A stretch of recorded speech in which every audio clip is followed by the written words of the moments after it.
ప్రేమగల తండ్రి యేసుక్రీస్తు ప్రభువా, నీ పాదాల కొందనాలు చెల్లిస్తుంటున్నాను. పెంట కూపం మీద నుండి నీవు లేవనెత్తిన దేవుడు, పడిపోయిన స్థితిలో నన్ను ఉద్ధరించిన దేవుడుగా మీరున్నందుకై నీకు స్తోత్రాలు. దుష్టత్వములో పడిన నన్ను ప్రభువా మీరు విమోచించుటకు, రక్షించుటకు ఈ లోకానికి వచ్చి నా శిక్ష భరించి, నా పాపమంతా భరించి, ఆ పడిపోయిన స్థితిలో నుండి నన్ను లేవనెత్తి నాకు క్షేమమునిచ్చి, భద్రతనిచ్చి, ప్రభువా కాపుదల ఇచ్చి, ప్రభువా ఆరోగ్యం ఇచ్చి, అన్ని విధాల ఆత్మీయంగా నీ యొక్క ఔన్నత్యంలో నీ స్థితిలోనికి ప్రభువా ఒక దిన నీతో ఉంటాననే శుభప్రదమైన నిరీక్షణలోనికి నన్ను తీసుకొచ్చినందుకు ప్రభువా, ఆ యొక్క ఎవరిని మింగున గర్జించు సింహం అపవాది నుండి నన్ను విడిపించిన దేవుడు అని, నా కొరకు సమస్తమును సెలవులో దారపోసిన వాడవని, నీకేం చెల్లించిన రుణస్తున్నప్పుకుంటున్నా హృదయపూర్వకమైన స్తుతి ఆరాధన యేసు ప్రభునామానికి సమర్పించుకుంటున్నా తండ్రి, ఆమె. లేచి నిలబడి ఒక పాట పాడుకుందాం.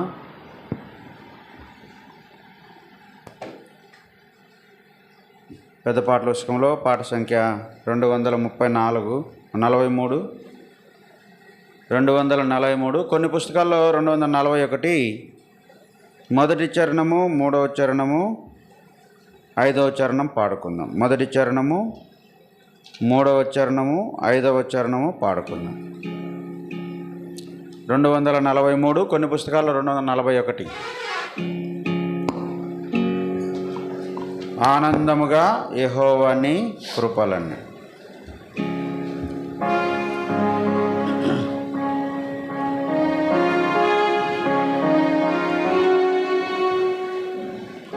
ఆనందముగా యెహోవాని కృపలన్నీ అన్ని కాలములందు కీర్తించెదన్. ఆనందముగా యెహోవాని కృపలన్నీ అన్ని కాలములందు కీర్తించెదన్. కావు గోటి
సింహాసనమున నిలచినవి నీతి న్యాయములు ఆధారములై నీ సింహాసనమున నిలచినవి నిత్య కృపా సత్యములు నీదు సన్నిధి వెలసి నిలచినవి నిత్య కృపా సత్యములు నీదు సన్నిధి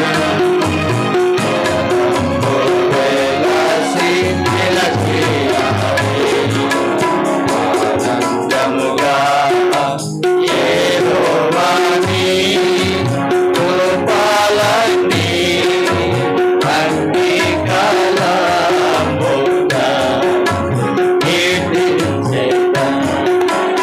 ఆనందముగా యెహోవాని కృపలన్నీ అన్ని కాలమున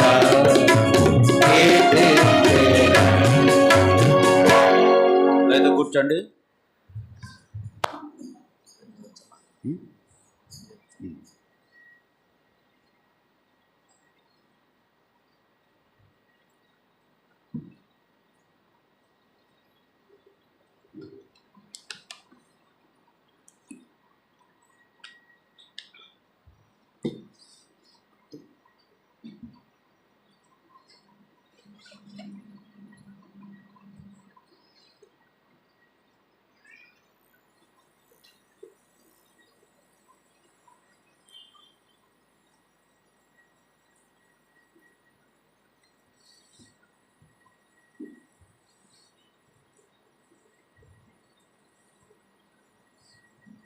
ఫిలిప్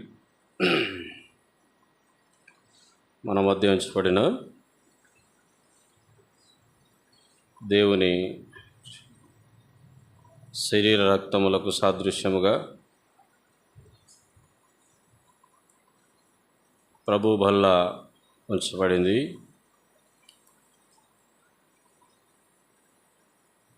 మరి మనమందరం కూడా ప్రభు బల్లలో ఏకమైన రీతిలో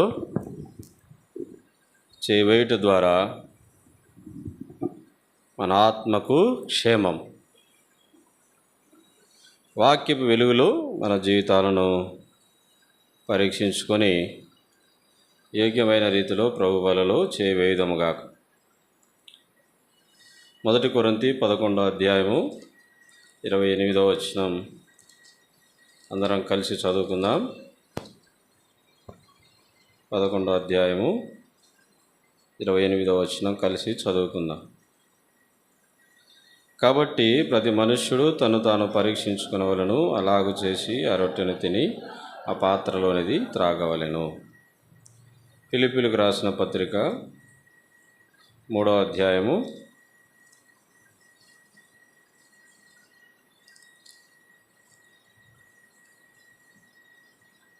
14వ వచనం. ఫిలిప్పీలకు రాసిన పత్రిక 3వ అధ్యాయం 14వ వచనం. క్రీస్తు యేసునందు దేవుని ఉన్నతమైన పిలుపునకు కలుగు బహుమానమును పొందవలనని గురి యొద్దకే పరిగెత్తుచున్నాను. ప్రార్థన చేసుకుందాము. పరలోకపు తండ్రి, పరిశుద్ధుడా గొప్ప దేవా, నీ పాదములకు స్తోత్రములు. నీ ఉన్నతమైన పిలుపు కొరకే వందనములు ప్రభా. దరిద్రుడనై పాపమనే దరిద్రపు పెంట కుప్ప మీద పడి ఉన్న నన్ను లేవనెత్తుటకై మీ సమస్తమును విడిచి లోకానికి వచ్చినారు ప్రభా. నన్ను క్షేమములోనికి లేవనెత్తినారు. నా తండ్రి, ఈ లోకంలో ఎంత గొప్ప అదృష్టవంతుడను. నా క్రియలను బట్టి కాక ప్రభా, విశ్వాసముందు ఫలముగా యేసుక్రీస్తు నామముందు విశ్వాసం ఉంచుట ద్వారా నా ఆత్మకు రక్షణనిచ్చినారు. నా తండ్రి, ఈ పాపమనే పెంట కుప్ప వలె దరిద్రము నుంచి నన్ను లేవనెత్తడానికి నా కొరకు ఈ లోకమునకు వచ్చి ఈ లోకంలో నా కొరకు ప్రభా శిలువలో రక్తమును కార్చి పారమును అర్పించినారు. నా దరిద్రత నుంచి నన్ను లేవనెత్తి మహిమగల సింహాసనం మీద కూర్చుండబెట్టుకునే యోగ్యతగా నీ యందు విశ్వాసం ఉంచడం ద్వారా నీ కుమారత్వాన్ని నాకు అనుగ్రహించినారు. దాన్ని నీకు ఇంత వందనస్తులను. మధ్యాహ్నకాల సమయంలో నా తండ్రి ప్రభు బల ఎదుట మమ్మల్ని మేము పరీక్షించుకొని యోగ్యమిత్రులు చేయవేయటం ద్వారా క్రీస్తు సమీపస్తులుగా నడిపించబడుటకు నీ వాక్యం ద్వారా మమ్మల్ని ప్రేరేపించు. మాతో మాట్లాడు, దర్శించు, అయోగ్యుడును జ్ఞాపకం చేసుకుని మా అందరి తలంపులు గమనములు నీ వాక్యం ఎందు ఉంచును కనుక యేసుక్రీస్తు నామములో స్తుతించి ప్రార్థిస్తున్నాం తండ్రి, ఆమేన్.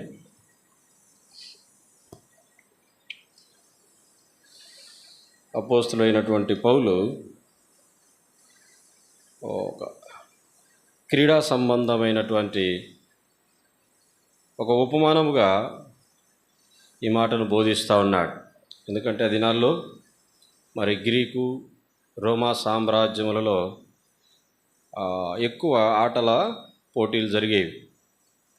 ప్రతివారు బహుమానం కొరకు పరిగెత్తుతారు. కానీ అయితే ఆ గురి యొద్దకు పరిగెత్తే క్రమంలో ఎవరు బహుమానం పొందుతారు, ఎవరు బహుమానము పొందరు, ఈ మాటను విశ్లేషిస్తూ అయితే మనము బహుమానం పొందవలనని గురి యొద్దకు పరిగెత్తాలి అని మనకు బోధిస్తూ ఉన్నారు. క్రీస్తు యేసునందు దేవుని ఉన్నతమైన పిలుపునకు కలుగు బహుమానము పొందవలనని మనం ఆరాధనలో కూడా చూసినాం. యేసుక్రీస్తు యొక్క ఉన్నతమైన పిలుపు వలన పరిశుద్ధులుగా ఉండుటకు దేవుడు మనల్ని పరిశుద్ధమైన పిలుపుతో పిలిచినాడు. ఆ దేవుని యొక్క ఉన్నతమైన పిలుపుకు తగిన బహుమానం పొందాలి. మనం ఒక గొప్ప ఉన్నతమైన పిలుపు మనది. పరిశుద్ధులుగా ఉండటానికి దేవుడు మనల్ని పిలిచినాడు. అయితే ఆ పిలుపునకు కలిగిన బహుమానము పొందడానికి గురి యొద్దకు మనం పరిగెత్తాలి. గురి కలిగి పరిగెత్తాలి, గురి యొద్దకు పరిగెత్తాలి. సో మనం సాధారణంగా చూస్తాము, ఈ పరుగు పందెంలో పాల్గొనేవారు లేదంటే ఏ ఇతర ఆటలకు సంబంధించినా కూడా మరి ఒలింపిక్స్ అని మనం చూస్తాము. 4 సంవత్సరాలకు ఒకసారి వస్తుంది. ప్రపంచ పోటీలు జరుగుతాయి, అవి సంవత్సరానికి ఒకసారి జరుగుతాయి. ఇట్లా కొంత సమయంను అనుసరించి పోటీలు జరుగుతూ ఉంటాయి. జాతీయ క్రీడలని మన దేశంలో కూడా జరుగుతూ ఉంటాయి. అయితే అందులో పాల్గొనేవారు సంవత్సరం అంతా ఖాళీగా ఉండి పరుగు పందెం రోజే ఆ పరిగెత్తి ఆటలోకి ప్రవేశిస్తారా? కాబట్టి ఎప్పుడు పోటీ జరిగినా కూడా ఒక క్రీడాకారుడు లేదంటే ఒక ఆటల పోటీదారుడు ప్రత్యేకమైన ఒక అభ్యాసం కలిగి ఉంటాడు. ప్రతిదినం కదా, ప్రతిదినము పరుగు పందెంలో పాల్గొనేవాడైతే పరుగు పందెం కొరకు అభ్యాసం, టెన్నిస్ క్రీడాకారుడైతే టెన్నిస్ విషయంలో అభ్యాసం, ఇలా ప్రతి ఆటకు దానికి సంబంధించినటువంటి నియమాల ప్రకారముగా మెలకువలు నేర్చుకోవడానికి అభ్యాసము కొనసాగిస్తూ ఉంటాడు లేదా సాధన చేస్తూ ఉంటాడు. కాబట్టి దేవుని వాక్యంలో కూడా ఆ గురి యొద్దకు బహుమానం పొందవలనని ఆ గురి యొద్దకు పరిగెత్తే క్రమంలో ఇది ఒక ఆత్మ సంబంధమైనటువంటి పరుగు. దీనికి కలిగిన బహుమానం చాలా గొప్పది. ఈ ఆత్మ సంబంధమైన పరుగులో మనకుండే బహుమానం చాలా గొప్పది. ఈ గొప్ప బహుమానం ఏంటంటే చూడండి, ప్రకటన గ్రంథము 3వ అధ్యాయం 21వ వచనం. ఈ పరుగు పందెములో గెలిచిన వానికి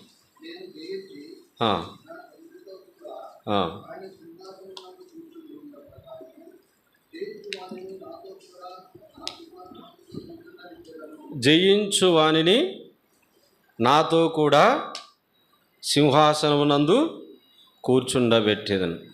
అంటే పరుగు పందెంలో ఎవడు జయిస్తాడో, ఈ ఆత్మ సంబంధమైన పరుగు పందెంలో ఎవరైతే జయిస్తారో దేవుడు వారికి ఇచ్చే గొప్ప బహుమానము నాతో కూడా నా సింహాసనమునందు కూర్చుండబెట్టేది. చాలా గొప్ప బహుమానమే. పరలోకములో దూతలు, కెరూబులు, శెరువులు, కోటాను కోట్ల దేవదూతలు ఆ సింహాసనం ఎదుట నిలబడి పరిశుద్ధుడు పరిశుద్ధుడు దేవుని ఆరాధిస్తుంటే ఆయనతో కూడా సింహాసనములో ఆయనతో కూడా మనల్ని కూర్చుండబెట్టుకుంటే మనకెంత గొప్ప ఆధిక్యత, అది మనకెంత గొప్ప ఆధిక్యత, ఎంత గొప్ప బహుమానము మనం పొందుకోబోతున్నాం. అయితే అది ఎవరు కంటే జయించు వారికి. కొన్ని వేల మంది పరుగు పందెంలో పోటీదారులైనా కూడా బహుమానము ప్రాముఖ్యంగా ముగ్గురికి ఇవ్వబడుతుంది కదా, 1, 2, 3. సో ఆ రీతిగా కూడా పరలోకంలో మొదటి బహుమానము జయించువానిని నా సింహాసనం మీద నేను కూర్చుండబెట్టేదను అని దేవుడు పలుకుతా ఉన్నాడు. సో ఈ గురి యొద్దకు పరిగెత్తాలంటే ప్రాముఖ్యంగా కొన్ని విషయాలు మన జీవితంలోకి మనము తీసుకోవాలి. మొదటిగా చూసినట్లయితే చూడండి 3వ అధ్యాయం 17వ వచనం, అదే ఫిలిప్పీ 3వ అధ్యాయం 17వ వచనం. సహోదరులారా, మీరు నన్ను పోలి నడుచుకొనుడి, మేము మీకు మాదిరి అయి ఉన్న ప్రకారము నడుచుకొని వారిని గురిపెట్టి చూడుడి. మీకు మాదిరి అయి ఉన్న ప్రకారం నడుచుకున్న వారిని గురిపెట్టి చూడుడి. మొదటకంటే ఒక పరుగు పందెంలో మనము బహుమానం పొందవాలని పరిగెట్టేటప్పుడు ఆ బహుమానం పొందిన వారిని గురిపెట్టి చూడాలి. ఆ బహుమానము పొందిన వారిని గురిపెట్టి చూడాలి. ఎందుకంటే అతడు ఏ విధంగా సాధన చేస్తే, ఏ విధంగా అభ్యాసం చేస్తే ఆ బహుమానాన్ని పొందుకున్నాడో,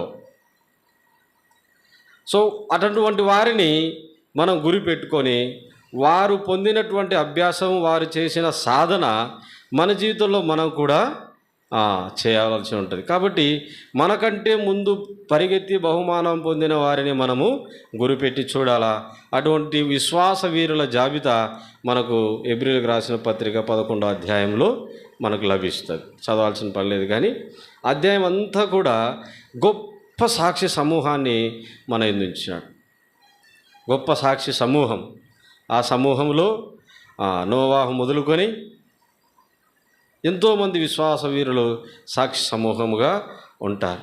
సో వారిని గురిపెట్టి మొట్టమొదటిసారిగా మన సాధన ప్రారంభించాలి. దీన్ని ఏమంటారంటే చూడండి, తిమోతికి రాసిన పత్రిక 1 తిమోతి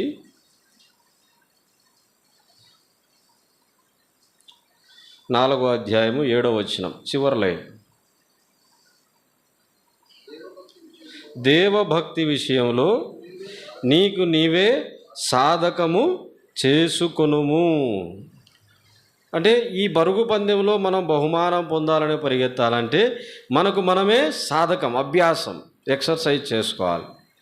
ఈ సాధకం చేసుకునే విషయంలో మొదటిగా మనకంటే ముందు బహుమానం పొందిన వారిని గురిపెట్టుకోవాలి. రెండవదిగా ఆ గొప్ప సాక్షి సమూహాన్ని మన ఎదుట ఉంచుకొని వారు ఎలాగూ విశ్వాస వీరులుగా దేవుని వాక్యంలో వ్రాయబడ్డారో వారి విశ్వాసము, దేవుని యందు వారు నడిచిన విధానము మనం ధ్యానము చేసుకొనవలసిన వారం అంటున్నాం. మరి రెండవదిగా ఒక ప్రాముఖ్యమైనటువంటి అంశం ఈ డైట్ అంటారు, దాన్ని ఆహార నియమావళి కదా.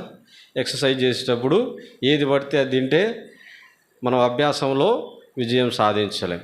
కాబట్టి డైట్ ప్లానింగ్, ఆహార నియమావళి ఎక్సర్సైజ్ చేసేవానికి ఖచ్చితంగా ఇది చాలా అవసరం. ఈ ఆహార నియమావళిలో మొదటగా మనం ఏది పడితే అది తింటా వచ్చినాం, కానీ అయితే ఒక పరుగు పందెంలో మనం ఉన్నప్పుడు ఈ ఆహార నియమావళి చాలా ఖచ్చితంగా పాటించాల్సి వస్తుంది. ఇందులో కొన్ని తీసుకోవాలి, కొన్ని విసర్జించాలి. కొన్ని తీసుకోవాల్సి ఉంటుంది, కొన్ని విసర్జించవలసి ఉంటుంది అన్నమాట. కాబట్టి తీసుకొనవలసిన వాటిలో ప్రాముఖ్యమైనటువంటి మనము చూస్తాం.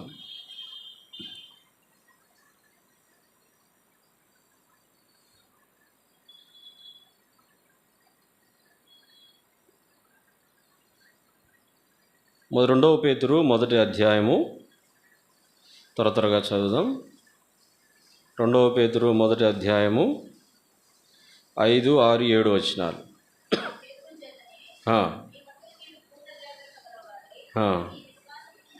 మీ విశ్వాసమునందు సద్గుణము, సద్గుణమునందు జ్ఞానము, జ్ఞానమునందు ఆశా నిగ్రహము, ఆశా నిగ్రహమునందు సహనమును, సహనమునందు భక్తిని, భక్తి యందు సహోదర ప్రేమను, సహోదర ప్రేమయందు దయను అమర్చుకొనుడి. ఇవి మీకు కలిగి విస్తరించిన ఎడల అవి మన ప్రభువైన యేసుక్రీస్తును గూర్చిన అనుభవ జ్ఞాన విషయంలో మిమ్మల్ని సోమరులైనను నిష్ఫలులైనను కాకుండా చేయి. కాబట్టి ఈ యొక్క ఆత్మీయ పరుగు పందెంలో మనం సోమరులం లేదా నిష్ఫలులము కాకుండా ఉండడానికి ఇవి మనం కలిగి ఉండాలి. ఇది ఆత్మ సంబంధమైన ఆహార నియమావళి.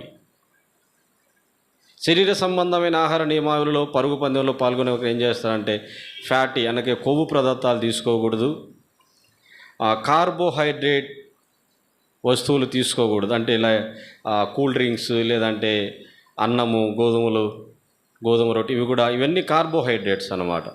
ఇవి తీసుకుంటే శరీరము బరువు పెరుగుతుంది. ఆ యొక్క ఎంత సాధన చేసినా కూడా ఈ కార్బోహైడ్రేట్స్ ఇవన్నీ కూడా కొవ్వు పదార్థాలు శరీరాన్ని సమతూకంలో ఉంచవన్నమాట. సో ఇవి లేకుండా మనం తీసుకోవాల్సినవి అంటే ప్రోటీన్లు, ఫైబర్ ఇట్లా అంటారు అన్నమాట. డాక్టర్ సజెషన్ చేస్తారు ఆ ప్రోటీన్, ఫైబర్ ఉండే చీజ్ ఎక్కువ తీసుకోవాలి, కొవ్వు, కార్బోహైడ్రేట్ ఉండే ఆహారము తక్కువ తీసుకోవాలి. తక్కువ అంటే తీసుకోకుండా ఉండాలన్నమాట. సో ఇక్కడ కూడా ఆత్మ సంబంధమైనటువంటి ఆహార నియమావళిలో మనము మన విశ్వాసంలో ఇవి కలిగి ఉండాలి. ఇవి కలిగి ఉన్నప్పుడు మన సాధన విషయంలో మనల్ని సోమరులుగా నిష్ఫలులుగా చేయి. మేము కూడా ఎక్సర్సైజ్ చేయాలనుకుంటాం, కానీ ఒకరోజు 2 రోజులు చేస్తానే 3వ రోజు 2 రోజులు చేసినాంలే ఈరోజు పోకపోతే ఏమొద్దు అనిపిస్తుంది, అది అట్లానే కంటిన్యూ అవుతుంది అన్నమాట. సో సాధక విషయంలో సోమరత్వము, ఎక్సర్సైజ్ విషయంలో సోమరతనం అనేది మనల్ని నిష్ఫలులుగా చేస్తుంది. అయితే ఇవి కలిగి ఉంటే 1 పేతురు 2 పేతురు 1వ అధ్యాయంలో మనం రాసినట్టు మన విశ్వాసమందు మనం ఇవి కలిగి ఉంటే, పేతురు 2వ పత్రిక 1వ అధ్యాయము 7-8 వచనాల్లో మనం 5, 6, 7 వచనాలు ఇవి కలిగి ఉంటే మనము ఆత్మీయ పరుగు పందెంలో బహుమానం పొందవాలనే ఆ యొక్క ఆకాంక్ష నెరవేర్చబడుతుంది. రెండవది మనం చూసినట్లయితే అపోస్తల కార్యములు 2:42.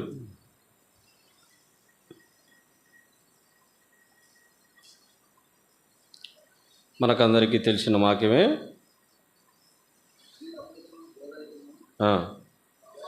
అపోస్తలుల బోధ, సహవాసము, రొట్టె విరుచుట యందును ప్రార్థన చేయడం ఎడతెగక ఉండాలి. ఇది మన జీవితంలో ఇది ఒక మన సంఘ క్రమమైనప్పటికీ ప్రతి విశ్వాస జీవితంలో ఆ యొక్క సాధన లేదంటే అభ్యాసం సమయంలో ఈ 4 విషయాలు చాలా జాగ్రత్తగా మన జీవితంలో కలిగి ఉండాలి. అపోస్తలుల బోధ, సహవాసము, రొట్టె విరుచుట, ప్రార్థన.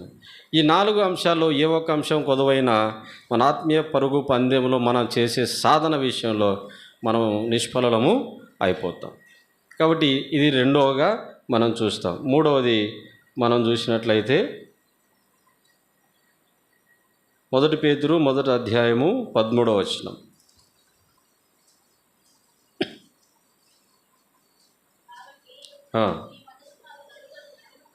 నడుము కట్టుకొని నిబ్బరమైన బుద్ధి గలవారై సంపూర్ణ నిరీక్షణ కలిగి ఉండుడి. మీ నడుములు కట్టుకొని నిబ్బరమైన బుద్ధి కలిగి సంపూర్ణమైన నిరీక్షణ కలిగి ఉండుడి. నిరీక్షణ అనే మాట మన జీవితంలో లేకపోతే దేవుని రాజ్యం కొరకైనటువంటి సిద్ధపాటు మనకు ఉండదు. ఆ బహుమానం పొందవలన ఆశ మనకు ఉండదు. కాబట్టి సంపూర్ణ నిరీక్షణ ఏదైతే యేసుక్రీస్తునందు మనకు ఉంచబడిందో ఆ సంపూర్ణ నిరీక్షణ విషయంలో ఎటువంటి సందేహం లేకుండా సంపూర్ణ నిరీక్షణ కలిగి మనం ఉన్నప్పుడు ఆ పరుగు పందెంలో పరిగెత్తాలనే ఆశ మనకు నిలిచి ఉంటుంది కదా. మన దేశంలో దాదాపు 150 కోట్ల పైన ఇప్పుడు జనాభా ఉంది. కానీ ఆ పరుగు పందెంలో పాల్గొనేది 100 మందో ఉంటారు. మరి మనందరికీ ఆశ లేదంటే లేదు. ఆశ ఉన్నవాడే దాని కొరకు శరీరాన్ని సిద్ధపరచుకుంటాడు. కాబట్టి నిరీక్షణ కలిగిన వాడే ఆ పరుగు పందెంలో పాల్గొనాలనే ఆశ కలిగి ఉంటాడు. ఆ పరుగు పందెంలో పాల్గొనాలనే ఆశ కలిగిన వాడే బహుమానం కొరకు గురి యొద్దకు చేరుకోవాలనే నిశ్చయత కలిగి తను తాను సిద్ధపరుచుకుంటాడు. కాబట్టి సంపూర్ణ నిరీక్షణ మనకు కలిగి ఉండాలి. నిరీక్షణ లేకపోతే పరుగు పందెంలో పాల్గొనాలనే ఆశ కూడా మనకు ఉండదు. ఇది మూడవది. నాలుగవది చూస్తాము. హెబ్రీయులకు రాసిన పత్రిక 12వ అధ్యాయము 14వ వచనం. అందరితో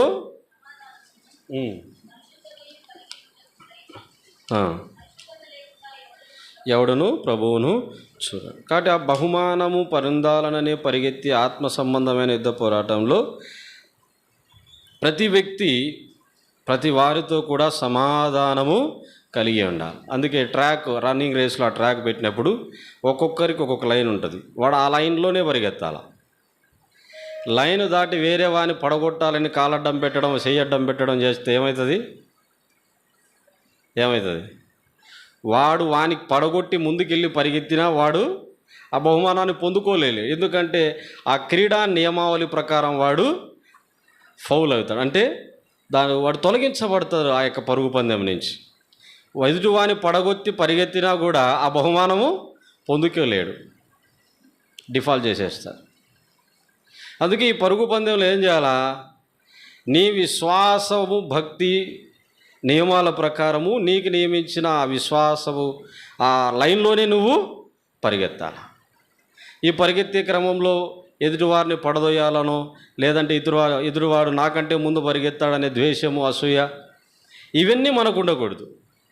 మనకున్నటువంటి గురి బహుమానం పొందాలా, ఆ గురి వద్దకు పరిగెత్తాలి. కాబట్టి ఈ యొక్క పరుగు పందెంలో నువ్వు అందరితో సమాధానంగా ఉండాలి. అందరితో సమాధానంగా ఉండాలి. ఈ అందరితో సమాధానంగా ఉండాలంటే మన ఎవరిని గురిపెట్టి చూడాలంటే మన శరీరాన్ని. అందుకే దేవుడు సంఘాన్ని శరీరంతో ఎందుకు పోల్చినాడంటే శరీరంలో ప్రతి అవయవం కూడా ఒకదానికొకటి మంచి సమాధానంతో ఉంటాయి కదా. ఈ శరీరంలో ఏ అవయవమైనా తనకు విరోధంగా పనిచేస్తుందా? ఒకవేళ చెయ్యి మనకు విరోధంగా పనిచేస్తే ఎన్ని దెబ్బలు కొట్టుకోవాలి కదా. కానీ దేవుని వాక్యంలో ఏం చేస్తుందంటే శరీరంలో దేహంలో ఏ అవయవము తనకు తాను విరోధంగా ప్రవర్తించదు. దేవుని వాక్యంలో ఏముంది?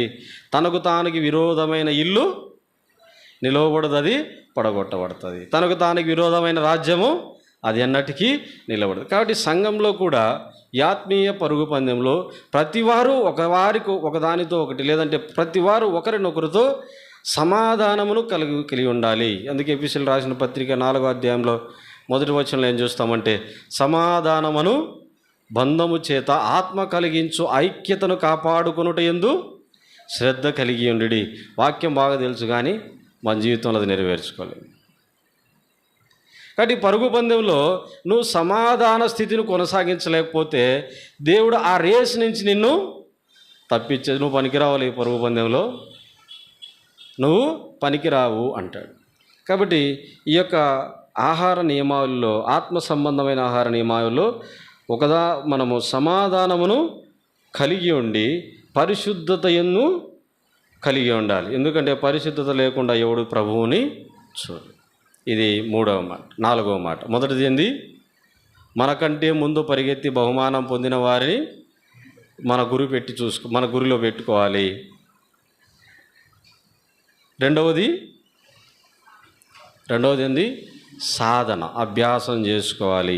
ఈ అభ్యాసం చేసుకునే విషయంలో పాటించవలసిన ఆహార నియమావళి మొదటిది 1 పేతురు 2వ పేతురు 1:5-7 వచనాలు మన విశ్వాసం ముందు కలిగి ఉండవలసినటువంటి మాటలు. మూడవది మన సంపూర్ణ నిరీక్షణ కలిగి పరిగెత్తాలా. మరి అది చూస్తే ఇక్కడ ఆహార నియమాలలో అందరితో సమాధానము కలిగి ఉండాలి. సమాధానం లేకుంటే ఆ పరుగు పందెంలో దేవుడు మనల్ని ఉంచాడు.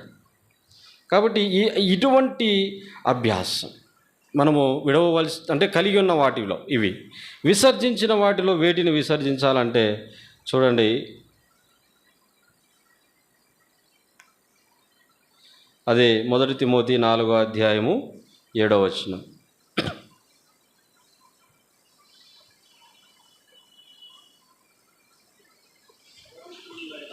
అపవిత్రములైన ముసలమ్మ ముచ్చటలను విసర్జించాలి. వేటిని విసర్జించాలా అంటే నేను అన్నాను కదా, ఈ శరీర సంబంధమైన పరుగు పందెంలో శరీరంగా మనం చూసుకుంటే శరీర సంబంధమైన ఆహార నియమావళిలో క్రొవ్వు, కార్బోహైడ్రేట్స్ వదలాలి, ఫైబర్, ప్రోటీన్స్ తీసుకోవాలి.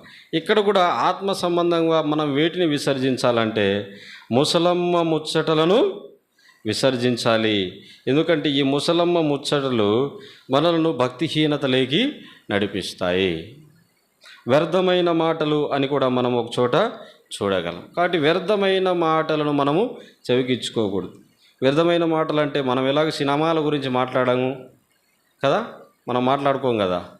వ్యర్థమైన మాటలు ఏంటంటే సంఘానికి విరోధముగా ప్రోత్సహించే మాటలు, సంఘ క్రమానికి విరోధంగా ప్రోత్సహించే మాటలు, సేవకునికి విరోధంగా మనల్ని ప్రోత్సహించే మాటలు, సంఘంలో నాయకులకు విరోధంగా మనల్ని ప్రోత్సహించే మాటలు, ఇవి మనం విసర్జించాలి. ఇవి నువ్వు చెవిన పెట్టుకుంటూ వెళ్తూ ఉంటే పరుగు పందెంలో మన దేవుడు తొలగిస్తాడు కదా. ముసలమ్మ మాటలు లేదా వ్యర్థమైన మాటలు, సంఘానికి హాని కలిగించే మాటలు, సంఘానికి క్షేమాన్ని ఇవ్వని మాటలు, సంఘానికి నష్టాన్ని కలిగించే మాటల చేత ఎవరైనా మనల్ని ప్రోత్సహించేవారుంటే అతనికి నీవు దూరంగా ఉండాలి. ఒకవేళ అతనితో మనం కలిసి పరిగెత్తాలనుకుంటే ఆ పరుగు పందెంలో నుంచి దేవుడు మనల్ని తీసివేస్తాడు. ఇది మొదటిది విసర్జించే విషయంలో. రెండవది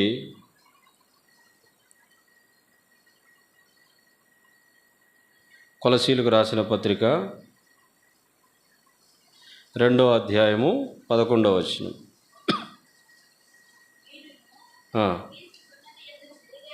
శరీరేచ్ఛలతో కూడిన స్వభావమును విసర్జించాలి. చాలు. శరీర సంబంధమైన లేదా శరీరేచ్ఛలతో కూడిన స్వభావమును విసర్జించాలి. శరీరేచ్ఛలతో కూడినటువంటి స్వభావం సంఘంలో ఇది ఏ విధంగా నెరవేర్చబడుతుందో మనం చూస్తాం కదా. సంఘంలో నాయకత్వం కొరకు చేసే కొట్లాట, వేదిక పైన కనిపించాలనే ఆతృతతో చేసిన కొట్లాట, దేవుని సమయం కొరకు వేచి చూడం, దేవుడు హెచ్చించే వరకు ఓర్పుతో ఉండం కదా. మనకున్నటువంటి హోదాను, మనకున్నటువంటి జ్ఞానము, మనకున్నటువంటి నైపుణ్యము ఇన్ని కలిగి ఉన్న నేను ఎందుకు అర్హుని కాను కదా. సో ఇటువంటి వాటిని ఇవన్నీ కూడా శరీరేచ్ఛలతో కూడిన స్వభావమే. అంటే దేవుని సంఘములో సమాధానము చేత కాక అల్లరితో కూడినటువంటి పోరాటంతో దేవుని ఇంటిలో ఒక పదవో లేదంటే ఒక పని కలిగి ఉండాలని చేసే ప్రతి పోరాటము కూడా శరీరేచ్ఛలతో కూడిన స్వభావమే. దేవుని వాక్యం మనకేమిస్తుందంటే దేవుని సంఘములో దేవుడు సమాధానమునకే కర్త కానీ అల్లరికి కర్త కాడు. కాబట్టి ఒక సమాధానకరమైన పద్ధతులలోనే దేవుని ఇంటిలో నీకు కావలసినది నీవు పొందుకోవచ్చు. అది దేవుని సమయంలో మనకు ఇస్తుందో, దేవుడే మనకు అప్పగిస్తాడో, అది దేవునికి దేవుని ఉద్దేశానికి లేదంటే దేవుని చిత్తానికి మనం అప్పగించుకోవాలి. అంతేగాని నాకున్నటువంటి పలుకుబడి, నాకున్నటువంటి బలం, నాకున్నటువంటి సపోర్ట్ చేసే వారిని అందరినీ కలుపుకొని ఒక అల్లరితో కూడినటువంటి పోరాటం, ప్రయాసం చాలామంది చేస్తూ ఉంటారు. చాలా సంఘాలు ఇవి జరుగుతూ ఉన్నాయి. అట్టి విధానం, అట్టి శరీరేచ్ఛలతో కూడిన స్వభావంతో ఉన్నా కూడా దేవుడు తన రేసులో మనల్ని కొనసాగించాడు. కాబట్టి ఇవి మనం విసర్జించాలి. ముసలమ్మ మాటలు లేదా వ్యర్థమైన మాటలు. రెండవదిగా శరీరేచ్ఛలతో కూడిన స్వభావమును విసర్జించాలి. మూడవది తీతుకు రాసిన పత్రిక 2వ అధ్యాయము 12వ వచనం.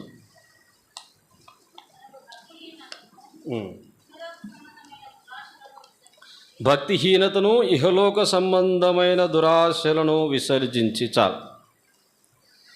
మూడవదిగా ఏమి విసర్జించాలి? ఇహలోక సంబంధమైన దురాశలు. ఇవి సంఘములో లేదా మన వ్యక్తిగత కుటుంబ జీవితాల్లో కూడా కొన్ని దురాశలు మనకుంటాయి. ఇహలోక సంబంధమైన దురాశ కదా. మనకు అర్హత లేకపోయినా, యోగ్యత లేకపోయినా, ఒట్టివారమై ఉండి కొన్ని చేసే పోరాటాలే ఈ లోక సంబంధమైనటువంటి దురాశ. ఆశ ప్రతి వారికి ఉండొచ్చు, కానీ యోగ్యత లేకుండా పొందుకోవాలనుకోవడమే దురాశ. ఆశ ఉండకూడదని మనం చెప్పట్లేదు, కానీ ఆశ అందరికీ ఉండాలి. కానీ అది అత్యాశనో దురాశనో కాకూడదు. దేవుని చిత్తానికి లోబడి పొందేది అది మంచి ఆశ. అటువంటి ఆశను దేవుడు తీరుస్తాడు. అటువంటి ఆశగల ప్రాణాన్ని దేవుడు తృప్తిపరుస్తాడు. వాక్యం ఉంది కదా, ఆశగల ప్రాణాన్ని తృప్తిపరచను కాబట్టి నేను సంఘ పెద్దను కావాలా అని పోరాడితే అవుతుందా? యోగ్యత లేనప్పుడు దేవుని చిత్తానికి వెలుపట మనమేది పొందుకున్నా అది మనలో బానిసత్వంలోకే నడిపిస్తుంది. ఉదాహరణ సంసోను జీవితం. సంసోను దేవుడు ప్రతిష్ఠించినారు. అది ప్రతిష్ఠిత జన్మ సంసోనుది. అయితే తన యొక్క శరీర సంబంధమైనటువంటి లోక సంబంధమైనటువంటి ఆశలను నెరవేర్చుకోవడానికి దిలీలాతో స్నేహం చేసినాడు. దేవుని ఉద్దేశంలో నుంచి తొలగిపోయింది. శత్రువులు వచ్చినారు. సంసోను శత్రువులు వచ్చినారంటే ముందులాగా విదిలించుకొని పోరాడతానని పోయి ఏమైపోయినాడు? తాళతో కట్టబడి ఆ యొక్క చెక్కి అంటే ఆ యొక్క తిరుగలి విసిరే బానిసగా మారిపోయినాడు. ఎందుకంటే దేవుని చిత్తానికి వెలుపట దాన్ని పొందాలనే ఆశ కలిగిన వాడే సంసోను బానిసగా మారినాడు. కాబట్టి దేవుని ఆశ కలిగి ఉండొచ్చు, కానీ శరీర సంబంధమైనటువంటి దురాశ ఉండకూడదు. వాటిని మనం సంఘంలో విసర్జించాలి. నీకు యోగ్యత ఉంటే, నువ్వు యోగ్యత కలిగిన వాడైతే దేవుని సొంత సమయంలో దేవుడు నిన్ను హెచ్చిస్తాడు. అటువంటి హెచ్చింపే సంఘంలో, కుటుంబంలో, సమాజంలో ఎక్కడైనా నీకు పేరును ప్రతిష్టను తీసుకొస్తుంది. శరీర సంబంధమైన ఆలోచన దురాశల చేత నువ్వు పొందుకున్న ఆ హెచ్చింపు నీకు సంఘంలో, సమాజంలో, కుటుంబంలో కూడా అవమానము, బానిసత్వంలోకి నడిపిస్తుంది. కాబట్టి ఈ శరీర సంబంధమైనటువంటి దురాశలను మనము విసర్జించాలి. ఇవి విసర్జించితేనే ఆ యొక్క పరుగు పందెంలో ఆ గురి యొద్దకు మనం చేరగలుగుతాం. ఆ గొప్ప బహుమానాన్ని మనము పొందుకోగలుగుతాం. కాబట్టి ముసలమ్మ మాటలు విసర్జించాలి. శరీరేచ్ఛలతో కూడిన స్వభావాన్ని విసర్జించాలి. ఈ లోక సంబంధమైన దురాశలను విసర్జించాలి. ఇట్టి అభ్యాసం మనకు కలిగి ఉంటే ఏమైతుందో చూడండి. ఇట్టి అభ్యాసం మనము కలిగి ఉంటే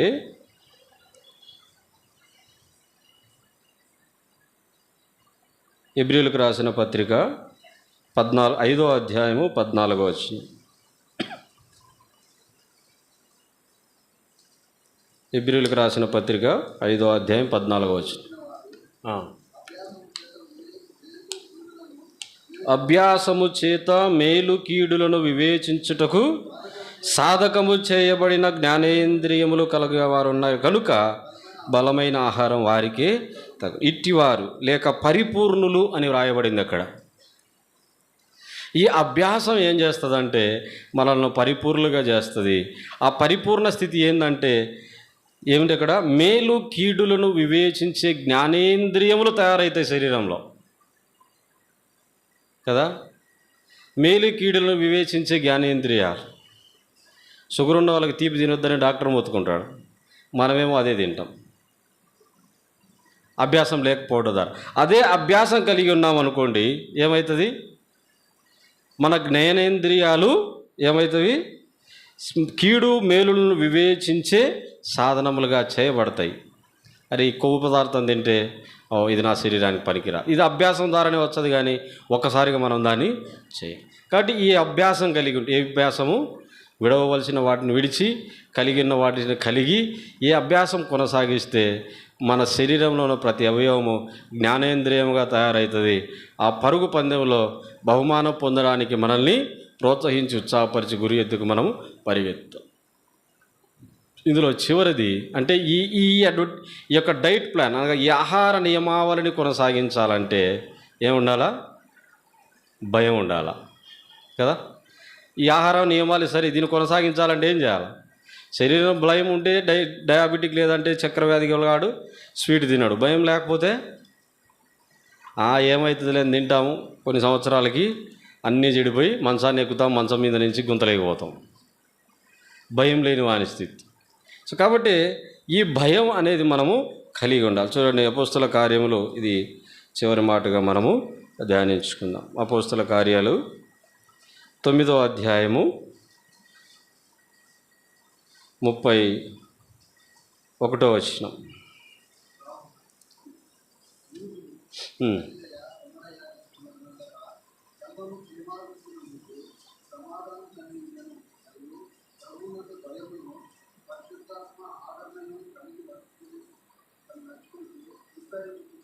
ప్రభువునందలి భయం. అక్కడ రాయబడింది సంఘము క్షేమాభివృద్ధి నొందొచ్చు. ఎందుకు క్షేమాభివృద్ధి నొందుతా వచ్చిందంటే సంఘంలో ప్రభు భయం ఉంది, పరిశుద్ధాత్మ యొక్క ఆదరణ ఉంది. కాబట్టి సంఘము నెమ్మది కలిగి విస్తరిస్తూ వచ్చింది. కాబట్టి ఈ యొక్క ఆత్మీయ యుద్ధ రంగంలో లేదంటే పరుగు పందెంలో పాల్గొనవలసిన వారు భయం కలిగి ఉండాలి. భయం లేకపోతే ఆహార నియమాలను పాటించం, అభ్యాసం చేయం, తద్వారా పరుగు పందెంలో ఓడిపోతాం. కాబట్టి భయం అనేది చాలా ప్రాముఖ్యమైనటువంటి సంగతి. మనకు భక్తి ఉంటుంది కానీ భయము ఏ కోణాన వెతికినా ఉండదు. అయితే భయం ఎందుకు ఉండాలి అంటే చూడండి, ఫిలిప్పీయులకు రాసిన పత్రిక 2వ అధ్యాయము 12వ వచనం.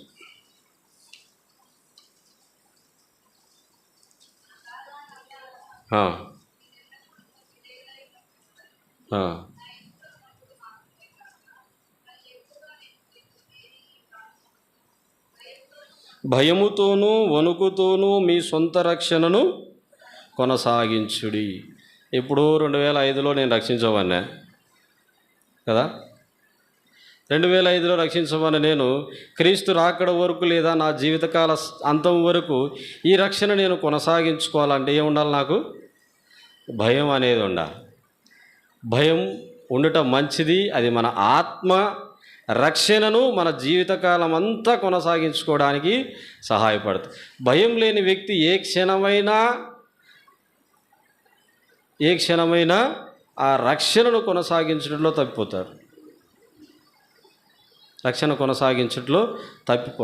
కాబట్టి భయము అనేది మన రక్షణను దేవుని రాకడ వరకు లేదా మన జీవిత అంతం వరకు కొనసాగించుకోవడానికి మనకు ఉపయోగపడుతుంది. భయం లేని వ్యక్తి ఆహార నియమావళిని పాటించలేడు.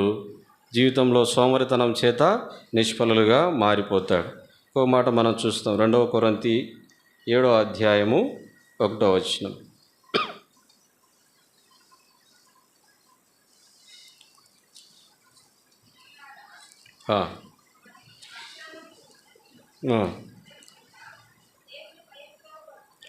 దేవుని భయముతో పరిశుద్ధతను సంపూర్తి చేసి కొనుచు శరీరమునకు ఆత్మనకు కలిగిన సమస్త కల్మషము నుండి మనలను పవిత్రులనుగా చేసుకుంది.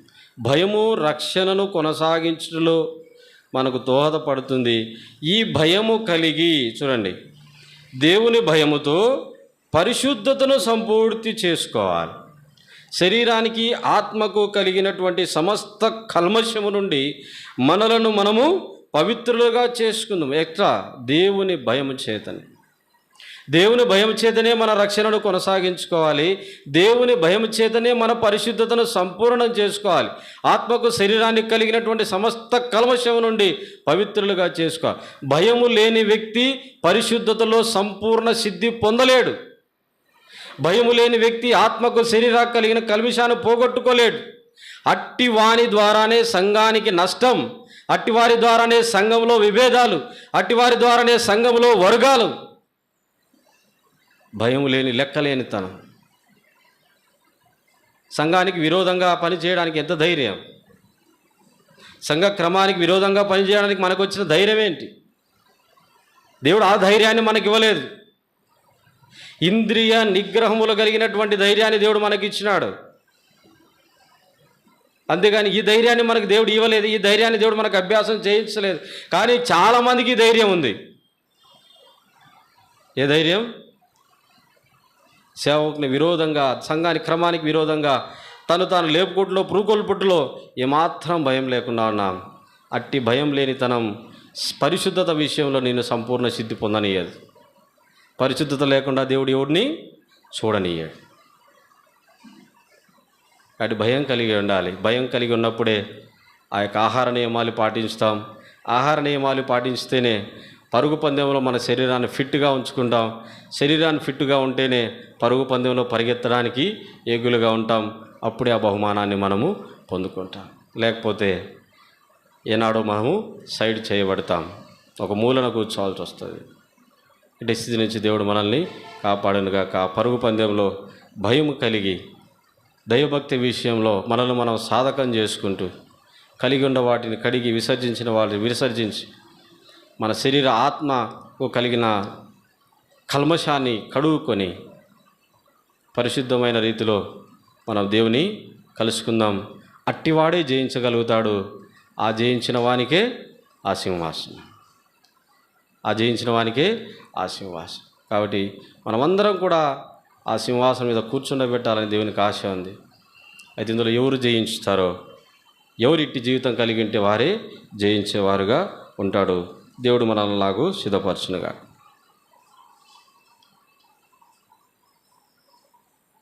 మోకరించండి, కళ్ళు మూసుకోండి.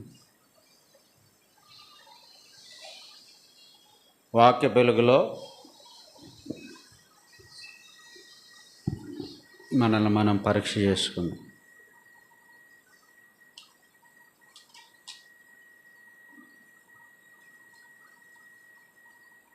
యవనస్తులు కళ్ళు మూసుకోండి.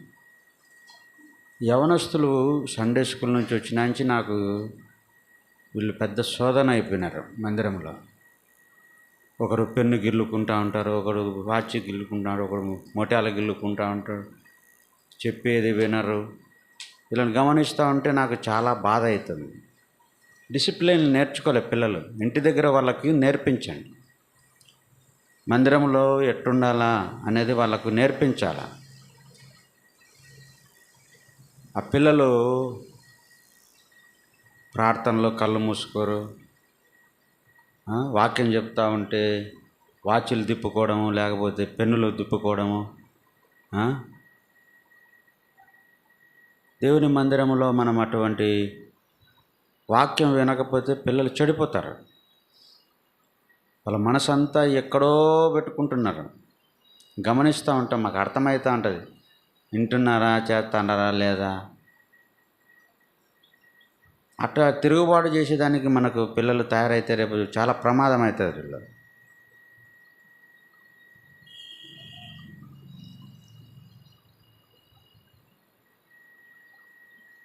వాక్య వెలుగులో మనము పరీక్షించుకొని ప్రభు దినం ఏదైతే మనతో మాట్లాడుతున్నాడో ఆ గురి ఎద్దకు మనం చేరుకోవాలి. బహుమానం పొందుకునే వరంగా మనం ఉండాలి. దాని కొరకే ఇది భక్తి సాధకం, సాధన.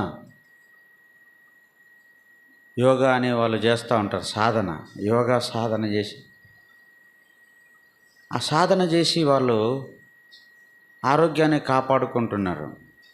కానీ మన ఆత్మీయ జీవితానికి భక్తి సాధనం. ప్రభు నాతో కూడా మాట్లాడేదంటే, మనము పరిగెత్తేటువంటి ఆ పరుగు పందెములో నుండి, ఒకవేళ రేసులో నుండి మనం తప్పిపోతే ఎంత అవమానం కదా. అబ్బా ఇన్నాళ్ళు పరిగెత్తి ఇప్పుడు కింద పడిపోయినాడు అంటారు కదా. ఎంత మంచి విలువైన మాటలు మనకు దేవుడు ఇచ్చాడు. ఆ పడిపోకుండా ఉండాలంటే మనం విసర్జించేవి మనం విసర్జించాల. ఏదైతే దేవుడు వద్దంటున్నాడో, ఏదైతే చేయొద్దంటున్నాడో అవి చేయకుండా భయభక్తులతో, వినయముతో, క్రమముతో అపోస్తల బోధ, సహవాసం, రొట్టె విరుచుట, ప్రార్థన చేయుట ఎడతెగకుండా ఉండాలి. అటువంటి దాని కొరకే మనం ఇక్కడ చేరుస్తాండేది. ఇదేదో గుంపు కాదు. ఇది అన్ని సంఘాల్లాగా మనం ఒక గుంపుగా చేరుకుంటున్నామా, దానికి ఏమీ అర్థమే లేదు. మనం కూడుకునే దానికి అర్థం ఉండదు. ఆత్మీయంగా ఉండడానికి మనం కూడుకుంటున్నాం. బహుమానం పొందేదానికి, పరుగెత్తేదానికి మనం చేరుకుంటున్నాం. అటువంటి గురి, అటువంటి నిరీక్షణ మనము లేకుండా ఉండి ఊరికి వచ్చిపోతుంటే ఏమి లాభము లేదు. నీ జీవితం ద్వారా, నీ ద్వారా సంఘానికి కూడా నష్టము, ప్రభువు నామము కూడా అవమానం పరచబడుతుంది. నిన్ను బట్టి అనేకులు అవిధేయులవుతారు, నిన్ను బట్టి అనేకులు తప్పు దారిలోనికి వెళ్ళిపోతారు. కాబట్టి మనం నేర్చుకొని ఇతరులకు మాదిరిగా ఉన్నవారిని గురిపెట్టి మన పరుగు పందెములో పరిగెత్తాలి.